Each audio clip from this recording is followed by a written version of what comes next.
The Old Man and the Sea. Ernest Hemingway. He was an old man who fished alone in a skiff in the Gulf Stream, and he had gone 84 days now without taking a fish.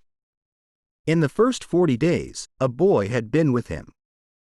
But after 40 days without a fish, the boy's parents had told him that the old man was now definitely and finally Salau, which is the worst form of unlucky, and the boy had gone at their orders in another boat which caught 3 good fish the first week. It made the boy sad to see the old man come in each day with his skiff empty, and he always went down to help him carry either the coiled lines or the gaff and harpoon and the sail that was furled around the mast. The sail was patched with flour sacks and, furled, it looked like the flag of permanent defeat. The old man was thin and gaunt with deep wrinkles in the back of his neck. The brown blotches of the benevolent skin cancer the sun brings from its reflection on the tropic sea were on his cheeks. The blotches ran well down the sides of his face, and his hands had the deep creased scars from handling heavy fish on the cords.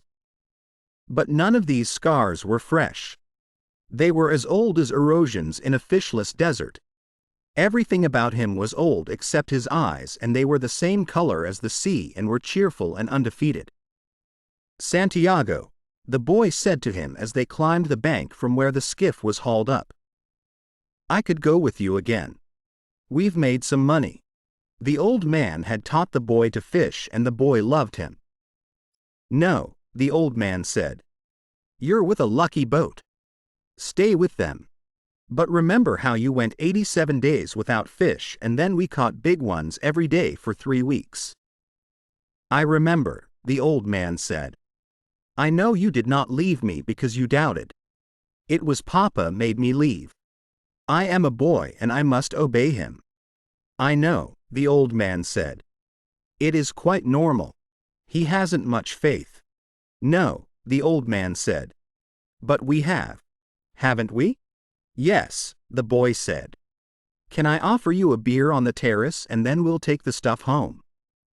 "Why not?" the old man said. Between fishermen.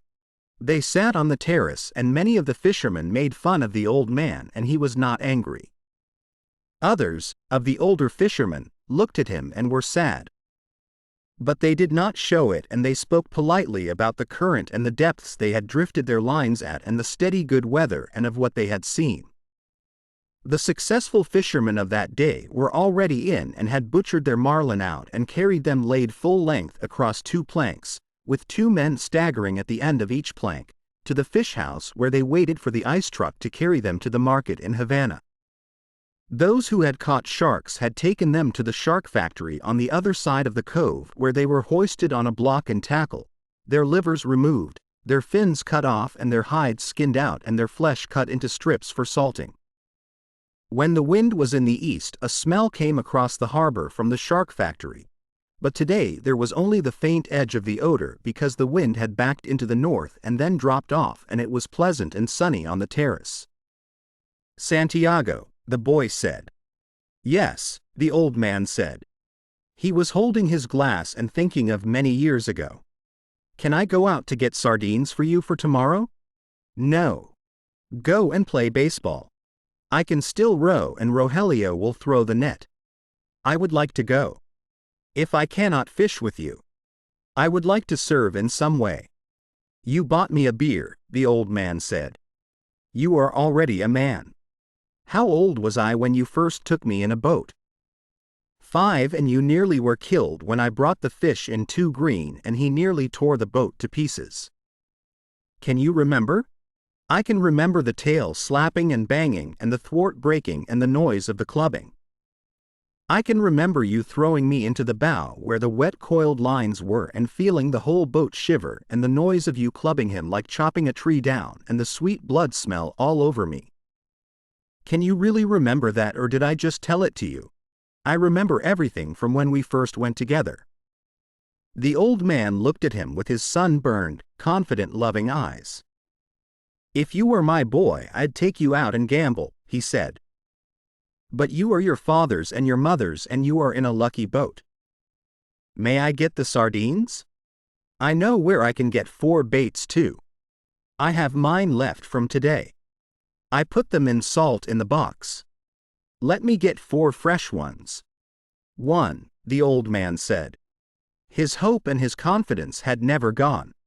But now they were freshening as when the breeze rises. 2, the boy said. 2, the old man agreed. You didn't steal them? I would, the boy said. But I bought these. Thank you, the old man said. He was too simple to wonder when he had attained humility. But he knew he had attained it, and he knew it was not disgraceful, and it carried no loss of true pride. Tomorrow is going to be a good day with this current, he said. Where are you going? The boy asked. Far out to come in when the wind shifts. I want to be out before it is light. I'll try to get him to work far out, the boy said. Then if you hook something truly big, we can come to your aid. He does not like to work too far out. No, the boy said. But I will see something that he cannot see, such as a bird working, and get him to come out after dolphin. Are his eyes that bad? He is almost blind. It is strange, the old man said. He never went turtling. That is what kills the eyes. But you went turtling for years off the Mosquito Coast, and your eyes are good. I am a strange old man, but are you strong enough now for a truly big fish? I think so. And there are many tricks. Let us take the stuff home, the boy said. So I can get the cast net and go after the sardines. They picked up the gear from the boat. The old man carried the mast on his shoulder, and the boy carried the wooden boat with the coiled, hard-braided brown lines, the gaff and the harpoon with its shaft. The box with the baits was under the stern of the skiff, along with the club that was used to subdue the big fish when they were brought alongside. No one would steal from the old man, but it was better to take the sail and the heavy lines home, as the dew was bad for them, and, though he was quite sure no local people would steal from him, the old man thought that a gaff and a harpoon were needless temptations to leave in a boat. They walked up the road together to the old man's shack and went in through its open door. The old man leaned the mast with its wrapped sail against the wall, and the boy put the box and the other gear beside it. The mast was nearly as long as the one room of the shack. The shack was made of the tough bud shields of the royal palm, which are called guano, and in it there was a bed, a table, 1 chair, and a place on the dirt floor to cook with charcoal. On the brown walls of the flattened, overlapping leaves of the sturdy fibered guano, there was a picture in color of the Sacred Heart of Jesus and another of the Virgin of Cobar. These were relics of his wife. Once there had been a tinted photograph of his wife on the wall, but he had taken it down because it made him too lonely to see it, and it was on the shelf in the corner under his clean shirt. What do you have to eat? The boy asked. A pot of yellow rice with fish. Do you want some? No. I will eat at home. Do you want me to make the fire? No. I will make it later on. Or I may eat the rice cold. May I take the cast net? Of course. There was no cast net, and the boy remembered when they had sold it. But they went through this fiction every day. There was no pot of yellow rice and fish, and the boy knew this too. 85 is a lucky number, the old man said.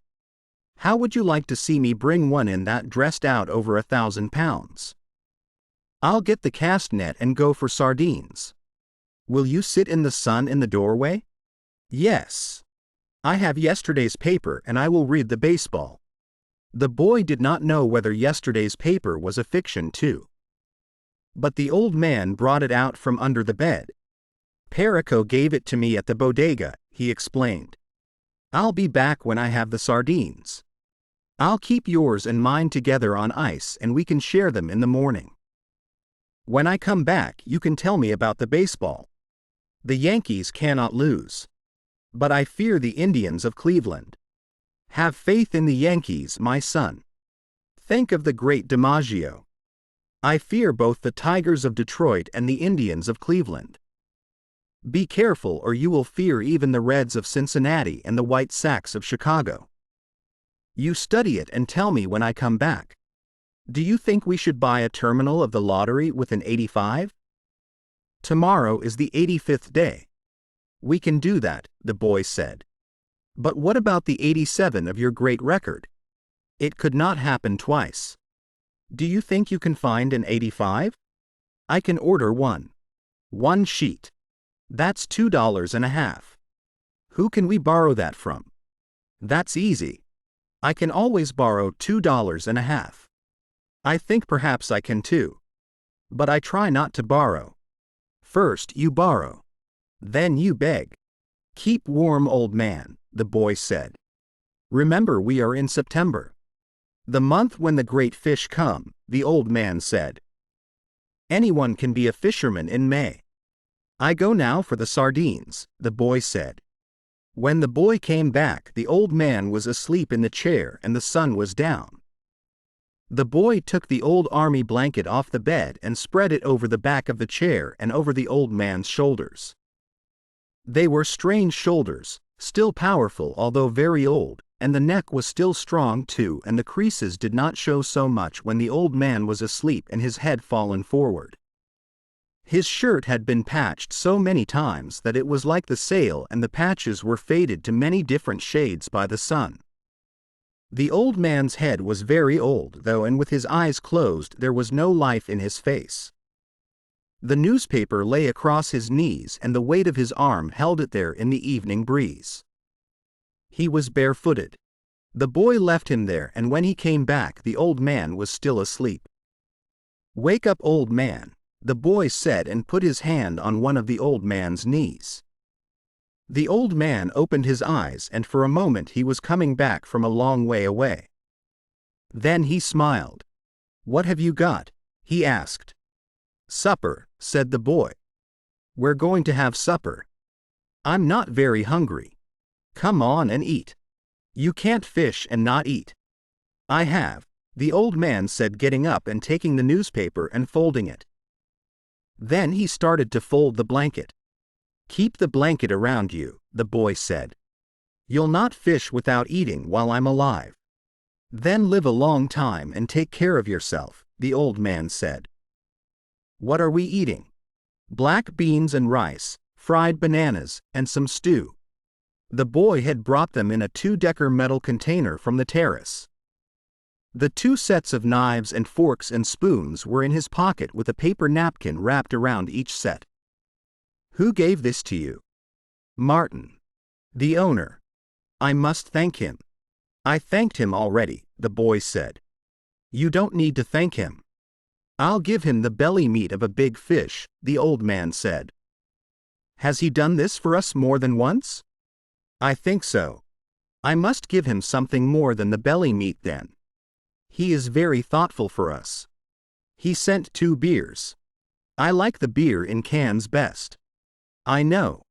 But this is in bottles, Hatway beer, and I take back the bottles."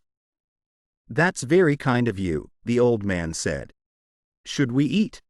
"I've been asking you to," the boy told him gently. "I have not wished to open the container until you were ready." "I'm ready now," the old man said. "I only needed time to wash." "Where did you wash?" The boy thought. The village water supply was 2 streets down the road. "I must have water here for him," the boy thought, "and soap and a good towel. Why am I so thoughtless? I must get him another shirt and a jacket for the winter, and some sort of shoes and another blanket." "Your stew is excellent," the old man said. "Tell me about the baseball," the boy asked him. "In the American League it is the Yankees, as I said," the old man said happily. "They lost today," the boy told him. "That means nothing. The great DiMaggio is himself again. They have other men on the team. Naturally. But he makes the difference. In the other league, between Brooklyn and Philadelphia, I must take Brooklyn. But then I think of Dick Sisler and those great drives in the old park. There was nothing ever like them. He hits the longest ball I have ever seen. Do you remember when he used to come to the terrace? I wanted to take him fishing, but I was too timid to ask him. Then I asked you to ask him, and you were too timid." "I know. It was a great mistake. He might have gone with us. Then we would have that for all of our lives. I would like to take the great DiMaggio fishing, the old man said. They say his father was a fisherman. Maybe he was as poor as we are and would understand. The great Sisler's father was never poor, and he, the father, was playing in the big leagues when he was my age. When I was your age, I was before the mast on a square-rigged ship that ran to Africa, and I have seen lions on the beaches in the evening. I know. You told me. Should we talk about Africa or about baseball? Baseball, I think, the boy said. Tell me about the great John J. McGraw. He said Hoda for J. He used to come to the terrace sometimes too in the older days. But he was rough and harsh-spoken and difficult when he was drinking. His mind was on horses as well as baseball. At least he carried lists of horses at all times in his pocket and frequently spoke the names of horses on the telephone. He was a great manager, the boy said. My father thinks he was the greatest. Because he came here the most times, the old man said. If Durocher had continued to come here each year, your father would think him the greatest manager. Who is the greatest manager, really, Luque or Mike Gonzalez? I think they are equal. And the best fisherman is you. No. I know others better. KVA, the boy said. There are many good fishermen and some great ones. But there is only you. Thank you. You make me happy. I hope no fish will come along so great that he will prove us wrong. There is no such fish if you are still strong as you say. I may not be as strong as I think, the old man said. But I know many tricks and I have resolution. You ought to go to bed now so that you will be fresh in the morning. I will take the things back to the terrace. Good night then. I will wake you in the morning. You're my alarm clock, the boy said. Age is my alarm clock, the old man said. Why do old men wake so early? Is it to have one longer day? I don't know, the boy said. All I know is that young boys sleep late and hard. I can remember it, the old man said. I'll waken you in time. I do not like for him to waken me. It is as though I were inferior. I know. Sleep well, old man.